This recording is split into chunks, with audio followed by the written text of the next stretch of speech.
informasi warga Pati. Masih di Ruang Muslimah Mitra Pas, kerjasama Radio Pas FM Pati dengan JP3M, Jamiah Perempuan Pengasuh Pondok Pesantren dan Mubalighah. Dan pagi hari ini kita masih membahas mengenai materi pendidikan untuk buah hati bersama dengan narasumber Bunyai Mafuratun SAG. Untuk Anda yang ingin bertanya, masih kami tunggu. Anda bisa SMS ataupun WA di 085277 999101 atau bisa telepon di 0295 385 877. Anda juga bisa bertanya di kolom komentar live in page kami di Radio Pas FM Pati 2 ya. Tadi sudah dijelaskan bahwa pendidikan yang pertama harus diajarkan untuk anak-anak putra-putri kita adalah tentang akidah, Bunyai. Nah, ini untuk selanjutnya apalagi selain akidah ini, Bunyai? Yang kedua adalah pendidikan ibadah ini, Mbak Amelia, juga kan sangat penting sekali untuk ibadah ini. Jadi sebagai seorang ibu kita juga harus memantau bagaimana ibadah putra-putri kita. Ya tentunya ibu ini kan lebih dekat gitu. Ya memang ini ayah, tapi tugasnya ayah juga ya. Tapi kan kita sebagai ibu membantu ayah untuk mendampingi, mendidik putra-putri gitu. Jadi untuk pendidikan ibadah ini orang tua harus jeli, harus cermat ya, karena kita kan diciptakan oleh Allah itu kan, wa ma khalaqtul jinna wal insa illa liya'budun, itu kan untuk beribadah. Jadi kita mesti memantau bagaimana ibadah anak-anak kita. Misalnya yang sholatnya, sholat ini kan tidak bisa lepas dari wudhunya, karena keabsahan sholat itu juga terkait dengan keabsahan wudhu. Nah, bagaimana dengan wudhunya anak-anak kita, itu harus kita perhatikan juga, karena sering itu kita perhatikan wudhunya itu hanya sebatas ini gitu ya, nggak dibuka sampai siku gitu. Kemudian juga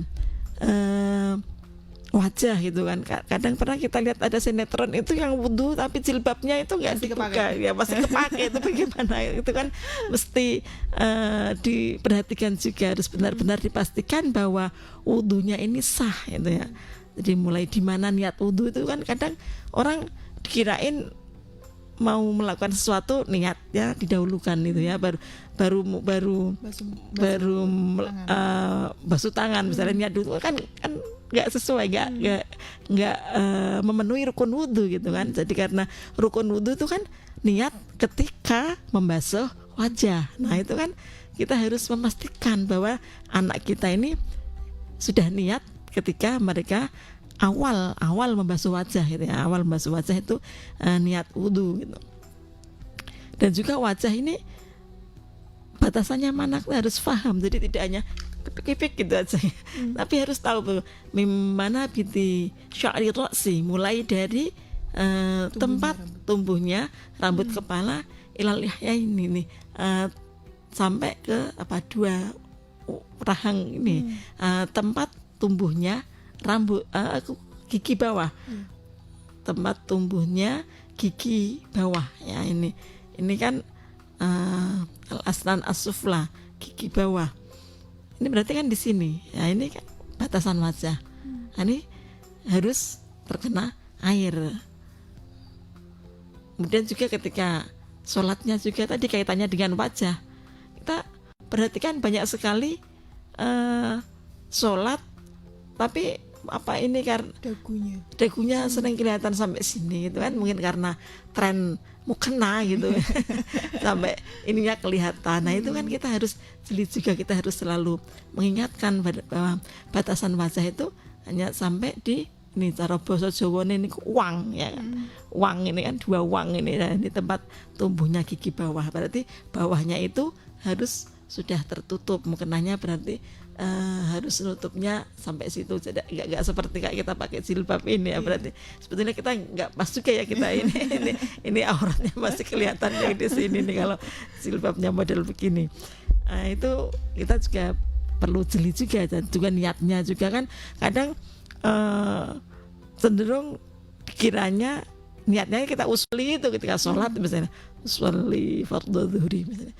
Loh, ketika kita niat itu kan saat takbiratul ihram gitu. Jadi bukan di saat sebelumnya usul ini menuntun. Jadi kan menuntun lafadz yang menuntun hati kita nanti ketika kita niat bisa lebih fokus gitu. Jadi niatnya bukan saat usolli itu. Jadi niatnya pada saat mengangkat kedua tangan ini dalam kita juga sudah niat untuk melakukan sholat itu. Jadi orang tua mesti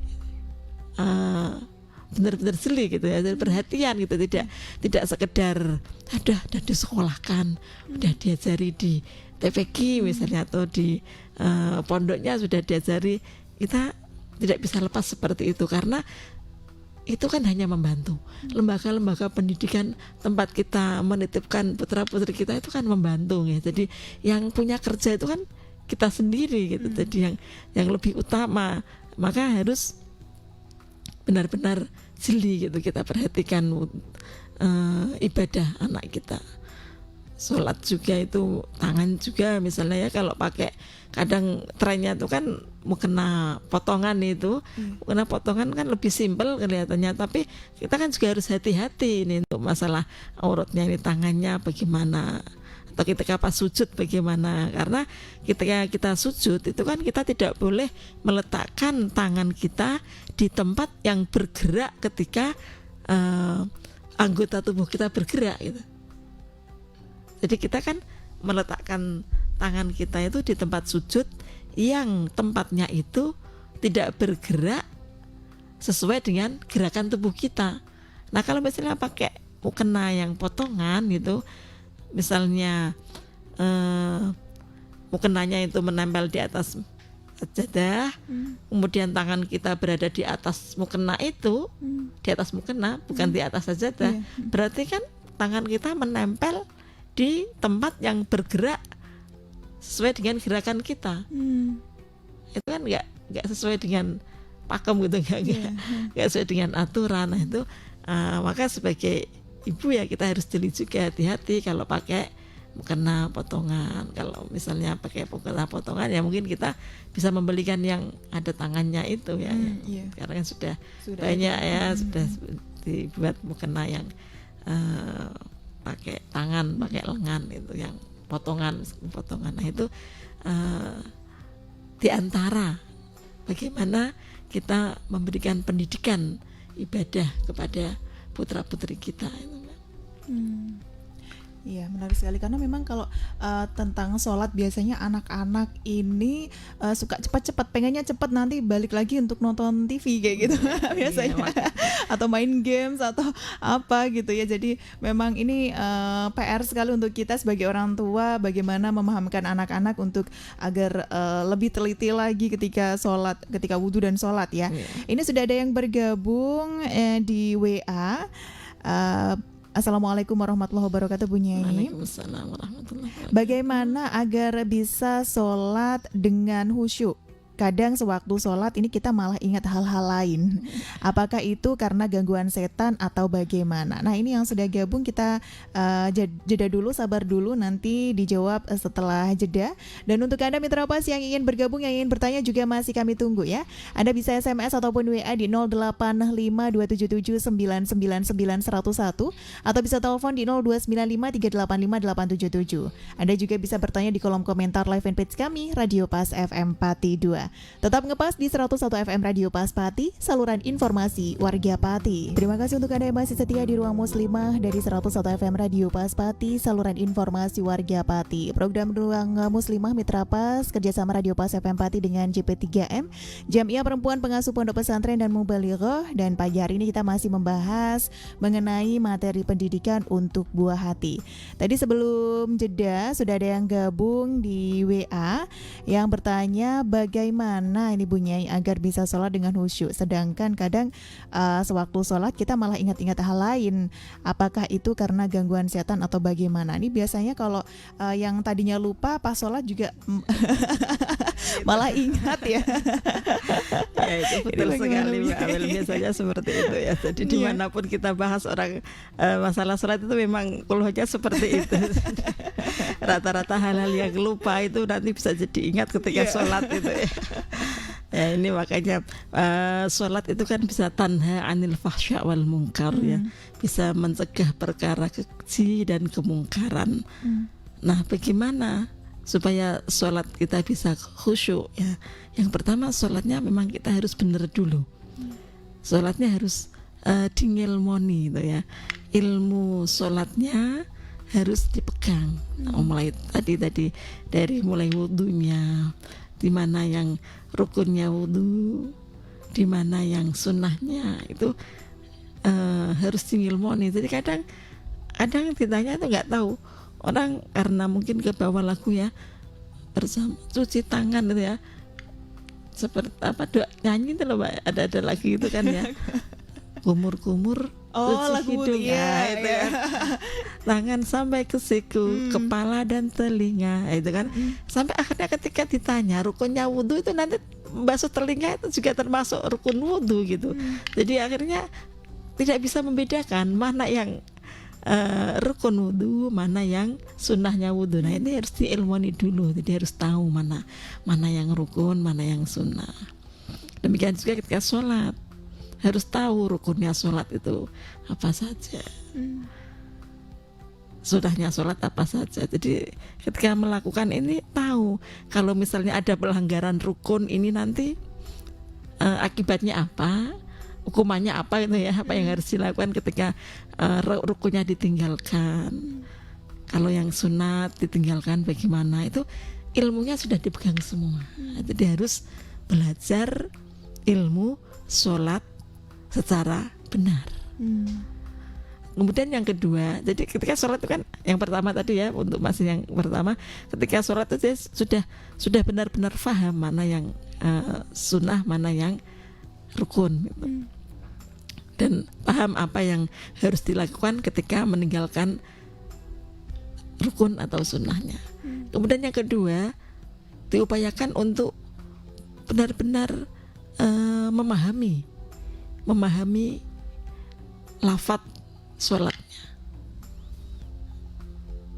Ya idealnya sih mulai dari noto hati uswali gitu kan ya, itu paham ya. Kemudian ketika niat, saat niat ini memang benar-benar niat, angkat tangan niatnya pancar tenang ya, tahu apa yang diniatkan sholatnya ini, angen-angen betul. Jadi karena memang sudah fokus gitu, karena difahami sholat ini kita menghadap Allah gitu ya.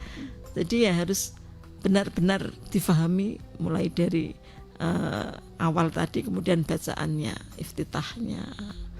Jadi benar-benar berjanji ya, inna sholati wa nusuki wa mahyaya wa mamati lillahi rabbil alamin. Benar-benar sesungguhnya sholatku, ibadahku, hidupku, matiku. Jadi kalau kita benar-benar sholatnya itu difahami maknanya, itu nanti akan fokus gitu ya.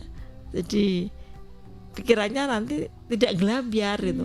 Jadi yang membuat gelambiar itu kan karena apa ya, sholatnya hanya semacam ritual yang menggugurkan kewajiban gitu. Iya. Jadi belum merasakan sebagai itu sebuah kebutuhan gitu. Jadi harus diupayakan memahami maknanya, makna sholatnya. Jadi tidak gelambiar. Yang ketiga tambah dihayati, benar-benar dihayati, dan juga ini merasakan hadir bahwa kita ini sedang sowan kepada Allah, gitu kan. Kita menghadap Allah Oke, menarik sekali itu tadi untuk yang sudah gabung. Kali ini sudah ada yang telepon ini bunyi. Oh, oke, putus ya. Mungkin bisa gabung lagi di telepon di 02953858777 atau Anda bisa juga bertanya di kolom komentar live fanpage kami Radio Pas FM Pati 2. SMS WA-nya di 085277999101 ya. Kembali yang sudah masuk via telepon. Halo, assalamualaikum, selamat pagi. Halo, assalamualaikum. Waalaikumsalam. Dari siapa, Bapak? Dari Bapak Heri. Bapak? Pak Heri. Pak Heri. Iya. Iya. Iya dari. Dari Jaksa. Monggo Pak Heri. Ini masalah mau tanya ya. Kalau sholat itu kan doa kunut. Sholat subuh. Iya. Ketika imam baca wadina firman juga sarma budoid, kan imam diam. Dan terus makmum amin apa diam? Oh iya. Dan terus ada ini apa doa tolak balak itu kita ngamin atau batin? Doa tolak balak ya. Iya. Oke, sudah Bapak? Udah. Terima kasih. Waalaikumsalam. Terima kasih untuk Pak Heri yang ada di Wedari Jaksa. Nah, ini yang ditanyakan ketika sholat subuh imam membaca doa kunut ini ada. Oh, oke. Kita angkat lagi untuk yang sudah bergabung ya. Halo, assalamualaikum. Halo, assalamualaikum. Halo. Assalamualaikum. Oke. Putus ya gitu. Bisa langsung ini ya bertanya saja mungkin karena dikiranya di telepon nggak ada suara gitu. Jadi bisa langsung berbicara saja. Tadi Pak Heri dari Jaksa ini ketika doa kunut ketika imam berhenti. Nah, ini apakah kita amin atau melanjutkan atau bagaimana atau diam saja. Kemudian ada di doa tolak bala ini juga seperti apa. Pak Heri sabar dulu, kita jeda dulu ya. Untuk Anda Mitra Pas yang ingin bertanya juga Anda bisa SMS ataupun WA di 085277999101, teleponnya di 0295385877, atau Anda bisa bertanya di kolom komentar live fanpage kami Radio Pas FM Pati 2. Dan tetap ngepas di 101 FM Radio Pas Pati, saluran informasi warga Pati. Di Ruang Muslimah dari 101 FM Radio Pas Pati, saluran informasi warga Pati. Dan Mitra Pas, untuk Anda yang ingin bergabung, yang ingin bertanya juga masih kami tunggu. Anda bisa SMS ataupun WA di 085277999101, teleponnya di 0295385877. Anda juga bisa bertanya di kolom komentar live fanpage kami di Radio Pas FM Pati 2 ya. Ruang Muslimah spesial Mitra Pas kerjasama Radio Pas FM Pati dengan JP3M, Jamiah Perempuan Pengasuh Pondok Pesantren dan Mubalighah. Pagi hari ini kita masih membahas terkait dengan materi pendidikan untuk buah hati bersama dengan narasumber Ibu Nyai Maufuratun SAG. Tadi sebelum jeda sudah ada Pak Heri dari Jaksa yang bertanya terkait dengan sholat subuh. Ini Bu Nyai ketika imam membacakan doa kunut, ini kemudian makmum ini baca apa? Apakah amin atau baca apa ini Bu Nyai? Terus selanjutnya ada doa tolak balak juga, ini juga bagaimana untuk makmum ini? Sebelum saya jawab pertanyaan Pak Heri tadi, saya masih mau melanjutkan yang pertama tadi ya, biar tidak merasa berat. Yang pertanyaan tadi kok mau menjadi khusyuk kok berat sekali itu ya, harus paham semua lah. Ini paling tidak ya, kalau kita belum bisa memahami makna sholat mulai dari awal sampai akhir ya, di tempat-tempat tertentu, misalnya di surah Al-Fatihah yang iyyaka na'budu wa iyyaka nasta'in. Nah, itu kita benar-benar pahami maknanya. Iyyaka na'budu, hanyalah kepadamu kami menyembah. Wa iyyaka nasta'in, dan hanya kepadamu kami mohon pertolongan. Ya Allah, namung dateng panjenengan kula nyembah, lan ugi namung dateng panjenengan kula nyuwun pitulung. Nah, saat itu kita benar-benar memahami maknanya gitu. Amal. Kemudian juga di saat syahadat, nah itu di saat duduk tahiyat itu ya, kita baca syahadat. Nah, itu kita juga harus benar-benar memahami maknanya itu kita, karena rukun Islam itu kan syahadat, masa nggak paham artinya kan itu sungguh terlalu begitu ya. Jadi harus difahami ketika syahadat itu ya kita benar-benar bersaksi asyhadu alla ilaha illallah kula nyekseni, saya bersaksi bahwa tidak ada Tuhan yang berhak disembah melainkan Allah, wa asyhadu anna Muhammadar Rasulullah, dan saya bersaksi sesungguhnya Nabi Muhammad SAW adalah utusan Allah. Nah, di saat seperti itu benar-benar kita hayati gitu. Di upayanya supaya kita bisa menjadi lebih khusyuk gitu ya. Oke, itu tadi ya Ibu yang sudah gabung, semoga bisa lebih khusyuk lagi selanjutnya ke depannya ya. Nah, untuk langkah awalnya seperti itu memang kelihatannya memang agak berat ya kalau kita angan-angan seperti itu. Berat gitu ya, berat kororawuh gitu. Berikutnya untuk Pak Heri ada di Jaksa. Pak Heri bahwa difahamkan dulu untuk kunut utamanya subuh, kunut subuh itu sunnah yang dasarnya dari hadis yang diriwayatkan oleh sahabat Anas bin Malik yang berbunyi, mazala Rasulullah sallallahu alaihi wasallam yaqnutu fil fajri hatta faraqa ad-dunya. Mazala orang gingser-gingsernya, orang leran gitu ya. Rasulullah Sallallahu alaihi wasallam itu selalu yaqnutu, selalu doa kunut fil fajri pada saat salat subuh hatta faraqad dunya, sehingga beliau berpisah dengan dunia, artinya sampai akhir hayat kanjeng Nabi Muhammad sallallahu alaihi wasallam.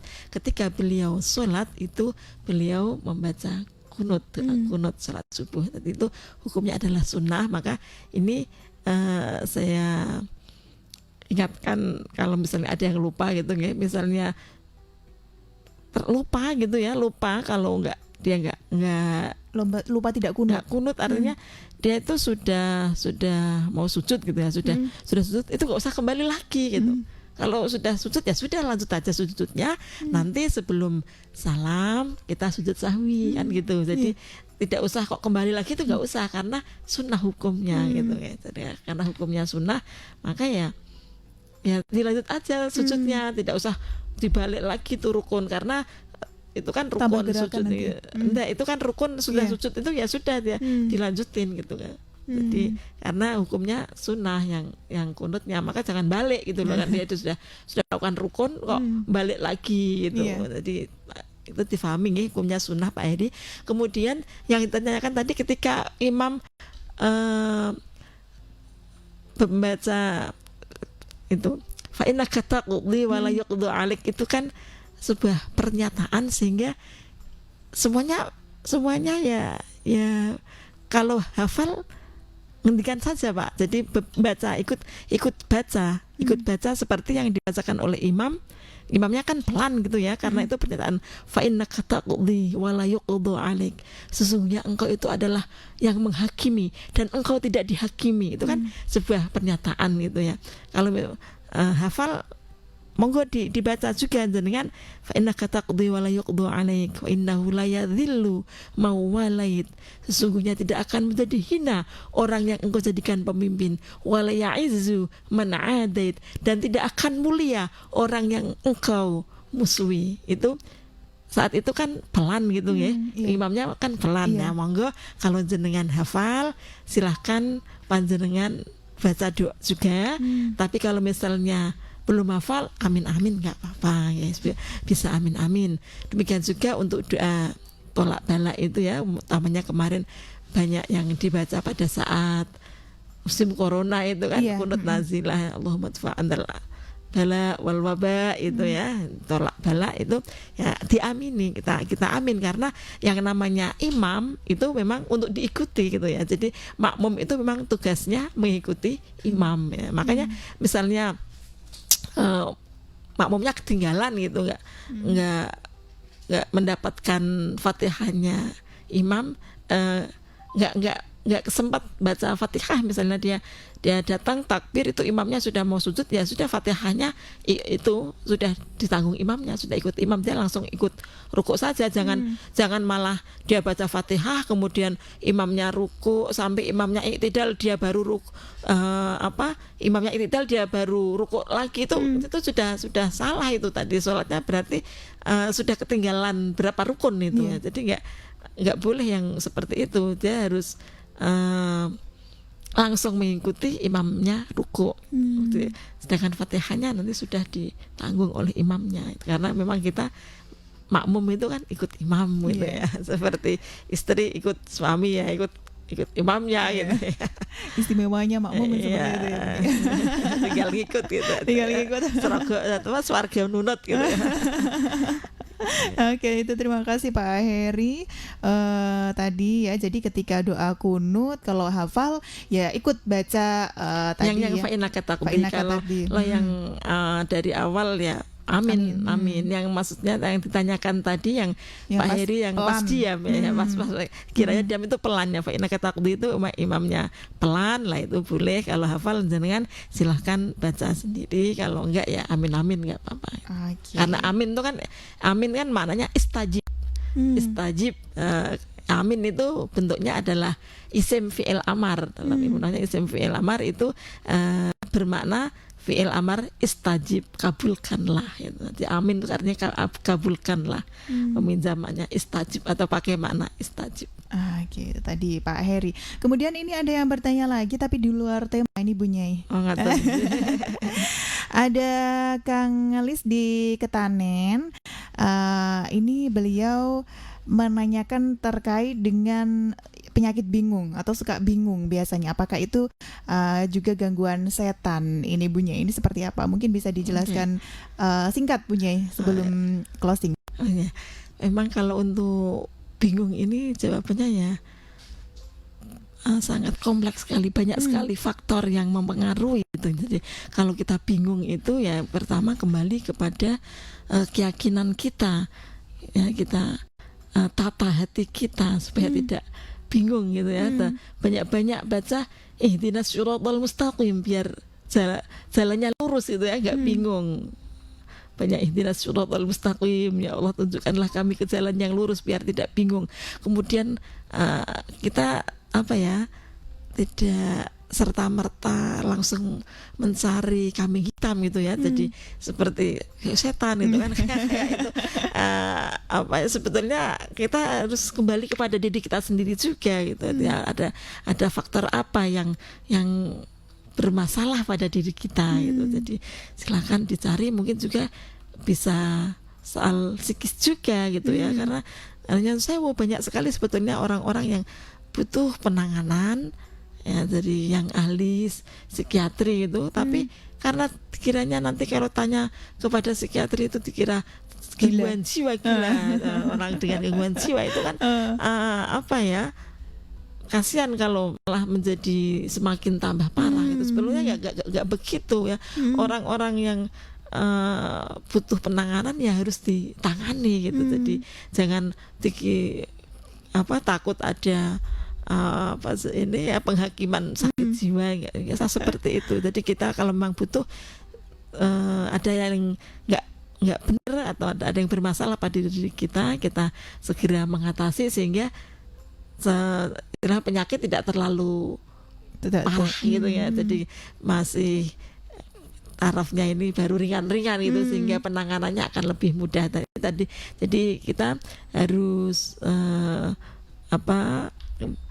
kembali pada psikisnya, kemudian juga yang utama ini penataan hatinya juga, ibadahnya juga itu. Jadi mungkin lebih mendekatkan kepada Allah, lebih minta petunjuk gitu ya.